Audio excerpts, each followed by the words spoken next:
Ce salon, bien qu'un événement, est une plateforme de rencontre entre professionnels, étudiants, institutions, administrations et passionnés de la comptabilité.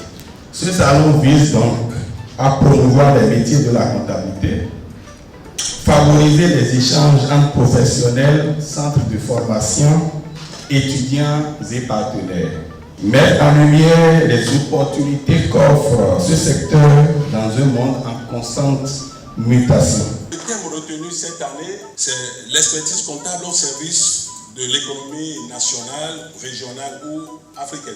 J'avoue que ce thème résonne avec une acuité particulière dans le contexte actuel où nos économies africaines sont encore en voie de structuration. L'expert comptable n'est pas seulement un professionnel ou un technicien de chiffres. C'est au-delà du chiffre. Il est un acteur stratégique. Il faut que les gens le savent. On est aussi garant de la transparence et de la fiabilité de l'information financière. C'est ce que tout le monde sait. Mais on n'est plus que ça. On est au service de la bonne gouvernance et du développement économique. Les gens voient des fois le comptable ou l'expert comptable comme quelqu'un dont on a besoin seulement de façon ponctuelle à la fin de l'année pour être en conformité avec la loi. Non, un expert comptable, c'est un actionnaire non inscrit de votre business. Il n'est pas dans votre capital, mais grâce à lui, vous pouvez faire beaucoup de chiffres. Sans la fiabilité de l'information, il n'est pas possible pour l'administration fiscale d'asseoir l'imposition. Je le rappelle toutes les fois, notre métier nécessite une exigence et une rigueur professionnelle.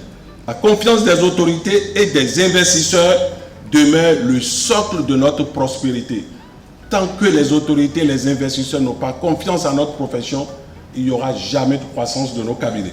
Je souhaite vous rappeler, vous les stagiaires, que vous êtes la relève de la profession. C'est très important. Vous êtes les ambassadeurs de nos valeurs et serments. Et je vais en rappeler 3. Compétence, indépendance et quoi? Conscience.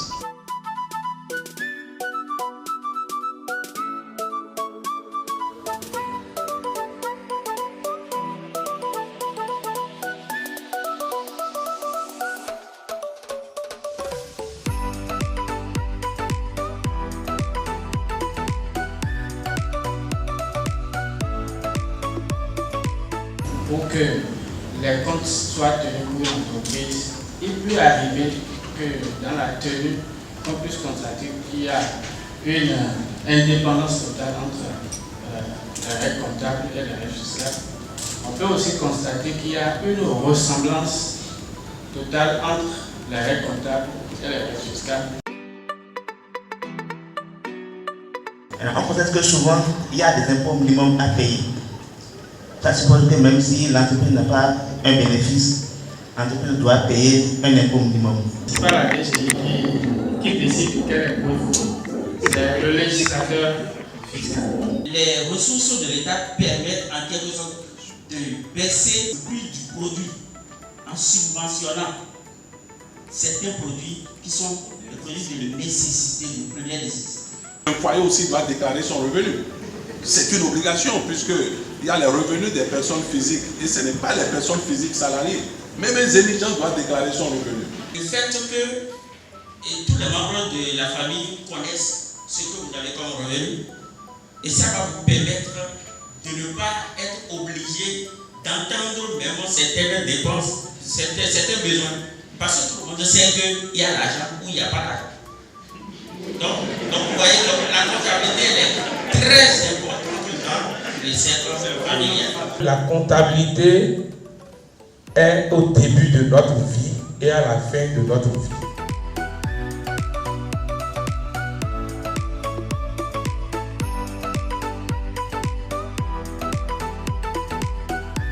L'intelligence artificielle nous permet de faciliter l'exécution des tâches, d'accords répétitifs, et essaie de jouer un rôle prépondérant en fait dans le processus d'analyse des données également, comme nous parlons de la comptabilité et que nous parlons également des finances. Nous devons commencer d'abord par certains préalables. D'abord la dématérialisation, avant maintenant d'aller à la digitalisation, pour que tous les process de gestion au niveau de chaque cabinet soient donc digitalisés. En termes de ressources documentaires, il y a pas mal de logiciels qui sont déjà intégrés dans notre environnement. Ce qui revient de la machine, il faut l'apprécier, l'analyser. Parce que la machine, quoi qu'on dise, tend vers le remplacement progressif de l'homme sur certaines tâches, mais il y a toujours des insuffisances au niveau de la machine. Merci. Quand on parle de la digitalisation ou de la dématérialisation de la comptabilité, la plupart des cabinets comptables au ici sont réticents. L'OECA a pour première responsabilité d'abord les membres de l'ordre et après parler de la profession. On peut sensibiliser